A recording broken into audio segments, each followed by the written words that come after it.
قرآن پڑھنے کی تاکید کر رہا تھا اور کہہ رہا تھا کہ قرآن پر ہر چیز کو پلٹایا جائے گا، پرکھا جائے گا، حدیث کو بھی۔ تو ہو سکتا ہے سوال آئے اور اس سوال کے جواب کی وضاحت ضروری ہے کہ آیا قرآن مجید کی اہمیت پر تاکید کرنا اس کا مطلب یہ ہوتا ہے کہ اہل بیت کی دین اسلام میں حیثیت کچھ کم ہو جاتی ہے؟ نہیں، ان دونوں کی یعنی قرآن کی اور اہل بیت کی حیثیت بہت بڑا بدنصیب کوئی کم کرے گا۔ ان کو جو حیثیت دی وہ اللہ نے دی یا اللہ کے رسول نے دی؟ کیا رشتہ ہے قرآن کا اور اہل بیت کا، آیات قرآن کا اور فرامین اہل بیت کا؟ جو قرآن پڑھنا چاہتے ہیں وہ غور سے سن لیں۔ قرآن مجید کی آیات کو اہمیت دینا، مطالعہ کرنا، جو قرآن کہہ رہا ہے اسی کو حق سمجھنا، اور ہر چیز کو حتیٰ روایات اہل بیت جو کتابوں میں آئی ہیں ان کو بھی آیات قرآن پر پیش کرنے کے بعد قبول کرنا یا قبول نہ کرنا، اس کا مطلب یہ نہیں ہے ہرگز کہ اہل بیت کا مقام کچھ کم ہے، بلکہ اس حدیث سے ثقلین کا جو مقصد ہے اور ائمہ کی تاکید کا جو مقصد ہے کہ ہر چیز کو قرآن پر پیش کیا جائے، یہ مجھے اور آپ کو تا قیامت گمراہی سے بچنے کا راستہ دکھایا گیا ہے۔ کیسے؟ اس لیے کہ قرآن محفوظ ہے، اللہ کا کلام محفوظ ہے کمی زیادتی کے بغیر۔ جب آپ قرآن کھولتے ہیں اس یقین کے ساتھ کھولتے ہیں، لیکن دوسری کوئی کتاب نہیں ہے، حدیث کی ہو کسی بھی چیز کی، کہ جو اس اطمینان کے ساتھ پڑھی جا سکتی ہے جس اطمینان کے ساتھ قرآن پڑھا جا سکتا ہے۔ لہذا اس کو معیار بنایا گیا۔ کس لیے معیار بنایا گیا؟ تاکہ حدیث کی کتابوں میں وہ چیزیں کہ جو حدیث نہیں ہیں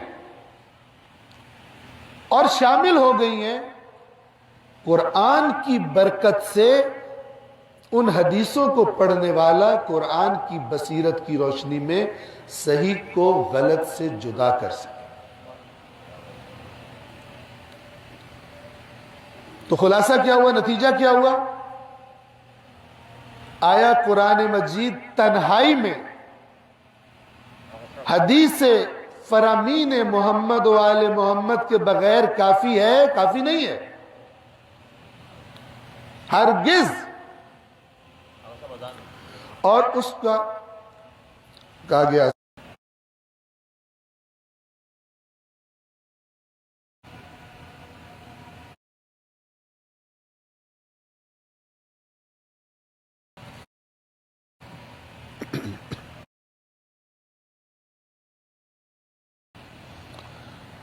صلوات پڑھیں محمد و آل محمد۔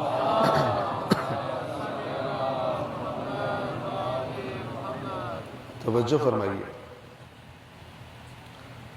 قرآن مجید بغیر فرامین محمد و آل محمد کے کافی نہیں ہے۔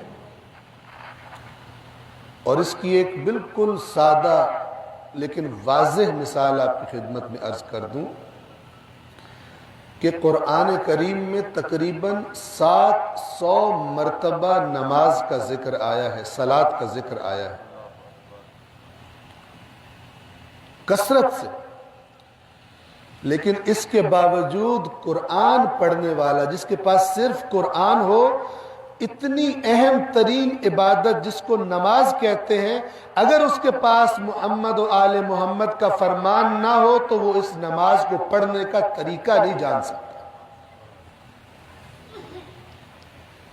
خدا نے فرمایا نماز قائم کرو، کیا کرنا؟ کہاں سے پتہ چلے گا؟ فرامین حدیث محمد و آل محمد سے پتہ چلے گا۔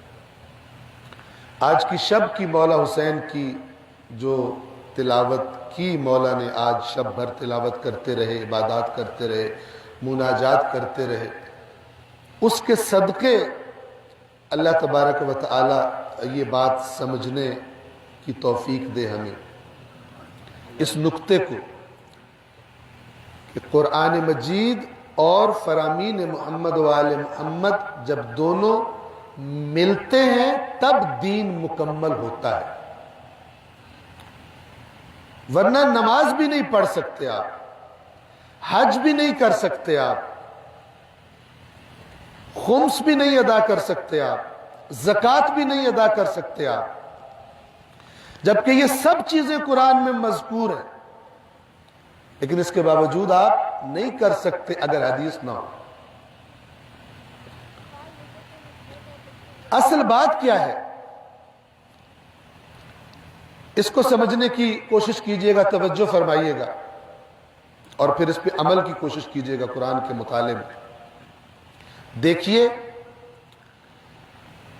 آپ جب قرآن پڑھ رہے ہوں گے، تھوڑا سا قرآن سے مانوس ہوں گے، تو آپ کو خود اس بات کا احساس ہوگا قرآن پڑھتے ہوئے کہ قرآن مجید نے اس آیت میں جو بات کر دی ہے، جتنی بات کی ہے وہ تو سمجھ آ گئی ہے، وہ تو واضح ہے، لیکن اس بات کو اور وضاحت کی بھی ضرورت ہے، اس کی تفصیلات کی مزید بھی ضرورت ہے۔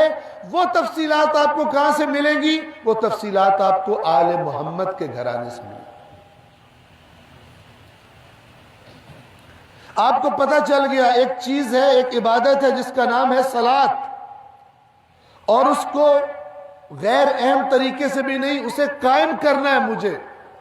یہ بات آپ کو قرآن سے سمجھ آ گئی، اس کی امپورٹنس سمجھ آ گئی۔